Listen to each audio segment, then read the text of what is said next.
he offered this dimension that if you're willing to strive, you can transcend all limitations.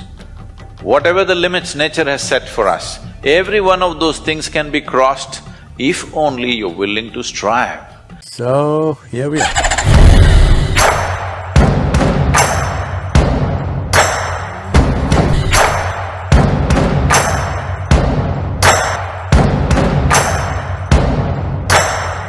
If there was no evolutionary memory, suppose you're a man and you eat a watermelon, it becomes a man after some time, yes? Now you're a woman, if you eat a watermelon, it'll become a woman. If a cow eats a watermelon, it becomes a cow. Why this is happening is, there is something called as evolutionary memory and genetic memory here. Evolutionary memory is deciding that you only take human form, not suddenly you eat a smart watermelon and you got confused and became a cow. Such thing will never happen, okay? And there is genetic memory which clearly says, this is a woman's body, eat whatever you want, this will only become a woman, not a man. Because the genetic memory is intact. Why people are fighting against genetic engineering is because of this. Once you meddle the plants and then the animals, then it'll come to you. Then you don't know. If they do some mistake, you will become half man, half animal once again. We don't know what'll happen. So that is the resistance for genetic engineering, because once you start meddling with the basic material, you don't know what'll happen because we have not figured it completely. So he looked into his evolutionary memory and he says, first we were fish, then we were this, all the 9 things, and now you're here. Now that you're here, you've taken on this human form. If you want to evolve from here, you can only consciously evolve. Your physical evolution is over. For this, there is an entire mathematic as to why your physical evolution is over. There are many aspects of it. I will not go into the mathematics because a few ladies just shook their head, no, we don't want mathematics. But there is no mysticism without mathematics.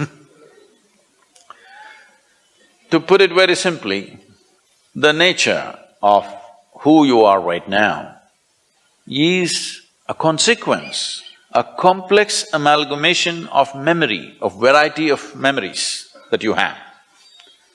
You have this kind of body because of evolutionary and genetic memory.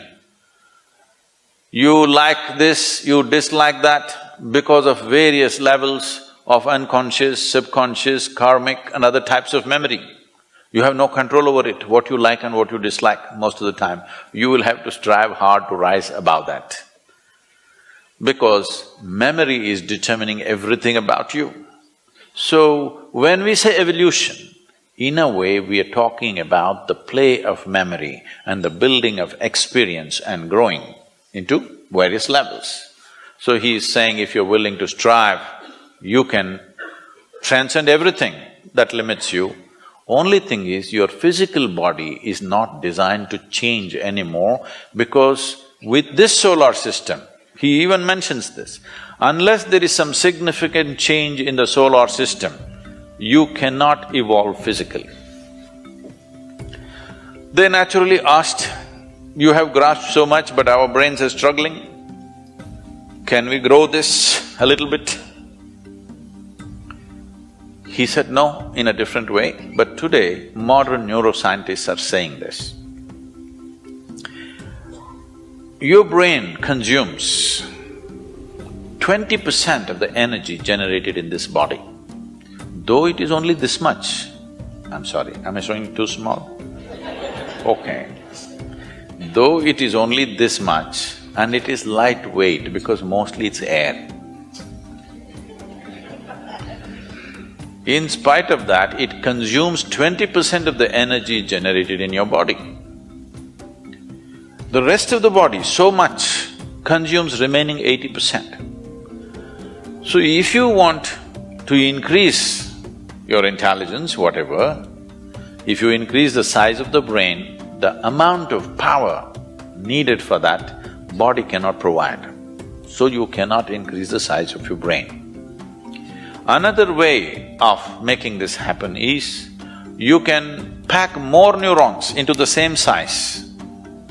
Then you may have sparkling intelligence, but there will be enormous cross-connections and confusion all the time, and you will become super restless. Some of you may have children like this at home.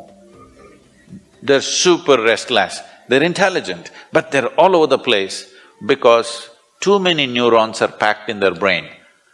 Now immediately you take them to a doctor, they will give them one of the three alphabets, ADD, ADY, XYZ, something something, MNOP. No, you should not start medication. What you need to do is, if you have a child like that, you must take time, make them walk in the nature, take them for 3-day trek in the desert, go and swim somewhere, expose them to nature and lots of physical activity. The body will manage itself, it will eliminate the extra neurons that are there and come to its own balance. If you medicate, you must understand any medicine that you take has no intelligence to go to a specific place, it goes everywhere. They can't just dull some part of the brain, they'll dull the whole brain and the whole body. You'll destroy a child's life very early simply because somebody is eager to give pharmaceuticals. Anyway, so he offered this dimension that if you're willing to strive, you can transcend all limitations. Whatever the limits nature has set for us, every one of those things can be crossed if only you're willing to strive. This is what Adiyogi conveyed to them and then started giving out methods how to transcend their present limitations. People just believe this is how we are, even now, right? This is how we are. No, no, no, this is not how you are. Unfortunately, this is how you made yourself to be. But you can also make yourself to be more and more and more in many different ways. Have you seen in the same day, sometimes you're wonderful, sometimes you're horrible? Hello? Yes. Lot of horrible people.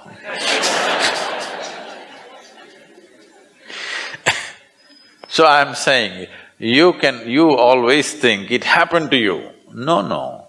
You can make yourself wonderful, you can make yourself horrible, isn't it?